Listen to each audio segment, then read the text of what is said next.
Otak males itu bukan berarti lu gagal. Lu pernah nggak ngerasa gini? Lu pengen berubah, pengen produktif, tapi badan rasanya nempel terus sama kasur atau kursi. Bukan karena lu bego, bukan karena lu kurang niat. Otak manusia emang dari pabriknya didesain hemat energi. Dia bakal milih jalur paling gampang, paling familiar, dan paling enak di jangka pendek. Masalahnya, dunia sekarang kebanyakan ngasih hadiah instan. Tinggal scroll, klik, nonton, ketawa sebentar, lupa waktu. Otak lu pelan-pelan belajar. Oh, kalau mau enak, caranya gini, bukan dengan kerja. Jadi sebelum lu nyalahin diri sendiri, lu perlu sadar dulu. Otak males itu bukan kutukan. Itu cuma program yang kebetulan kebanyakan diisi hal instan. Dan kabar bagusnya, program bisa diubah pelan, tapi bisa. Satu, kenapa otak lebih suka rebahan daripada gerak? Otak lu nggak peduli jadi sukses atau gagal. Otak cuma peduli dua hal, aman dan nyaman. Kalau ada pilihan antara tugas yang bikin cemas, capek, atau bisa bikin gagal, lawannya cuma scroll media sosial yang ringan dan kebal gagal, ya otak jelas lebih pilih yang kedua. Setiap kali lu nurutin rasa males, otak dapat pesan. Kalau kita kabur dari hal yang berat, kita selamat. Ternyata nggak bahaya. Itu diulang-ulang sampai jadi pola. Lama-lama, sebelum tugas beratnya muncul, otak udah curiga duluan. Ini bakal nggak enak, mending cari alasan. Makanya tiba-tiba lu inget beberes meja, ngemil dulu, buka chat dulu, padahal tadi niatnya belajar atau kerja.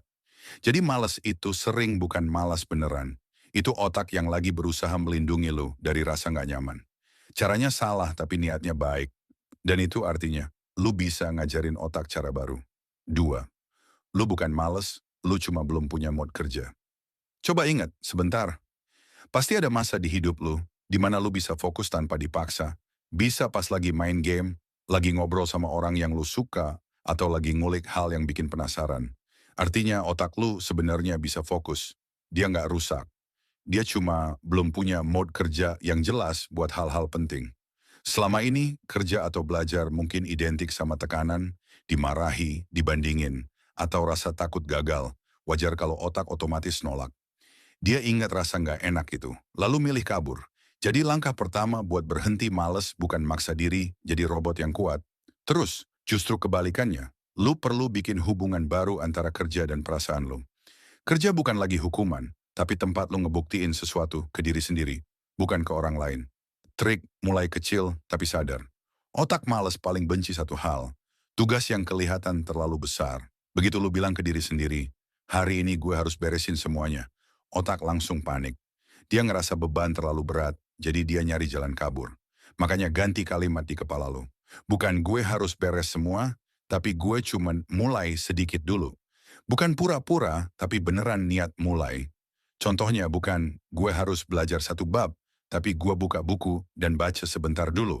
Bukan gue harus ngerjain seluruh proyek, tapi gue buka laptop dan sentuh file itu dulu. Begitu lu mulai, otak dapat bukti baru. Ternyata nggak semenakutkan itu. Dari situ, energi sering muncul setelah mulai, bukan sebelum. Orang nunggu motivasi dulu baru gerak. Padahal sering kebalik. Lu gerak dulu, baru otak ngirim rasa pengen lanjut. 4. Bikin lingkungan lu ikut ngebantu. Kalau medan perang lu penuh jebakan, jangan heran kalau lu kalah. Sama kayak otak. Kalau setiap buka HP, ikon aplikasi, hiburan paling depan, paling terang, dan paling gampang diklik, otak lu nggak punya kesempatan buat milih yang lain. Jadi bukannya lu kurang kuat, kadang lingkungannya aja terlalu licik. Lu bisa pelan-pelan ubah medan perang, ini aplikasi yang bikin lu kebablasan, bisa lu sembunyiin, lu batasin, atau lu pindahin jauh dari layar utama. Hal-hal penting justru lu deketin meja kerja yang rapi, alat tulis siap, buku atau laptop udah kebuka di tempat yang tepat. Itu semua bikin otak lu lebih gampang bilang iya ke kerjaan. Di sisi lain, kalau HP selalu di tangan, notifikasi nyala, dan tab hiburan kebuka, ya otak wajar kalau ngajak lu kabur. Lu nggak perlu jadi robot yang tahan godaan tanpa batas, lu cukup jadi manusia yang pinter ngatur jarak antara diri sendiri dan pemicu males.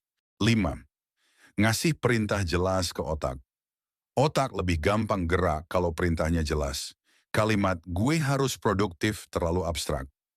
Otak nggak ngerti harus gerak kemana, tapi kalau lu bilang Sekarang gue cuma duduk di kursi, terus buka laptop, itu jelas. Lu bisa latih diri lu ngomong ke otak, pakai kalimat spesifik misalnya. Sekarang gue duduk, sekarang gue buka buku, sekarang gue tulis satu paragraf. Bukan buat sok-sokan, tapi buat ngasih rute yang konkret. Otak jadi ngerti langkah pertama itu apa. Semakin sering lu ngasih perintah yang jelas dan kecil, semakin cepat otak percaya. Oh, kalau dia ngomong sekarang, berarti kita beneran mulai. Itu bikin jarak antara niat dan aksi makin pendek. Dari yang dulu berjam-jam cuma mikir, jadi beberapa menit langsung gerak. 6. Bedain antara males dan habis energi. Satu hal yang sering keskip.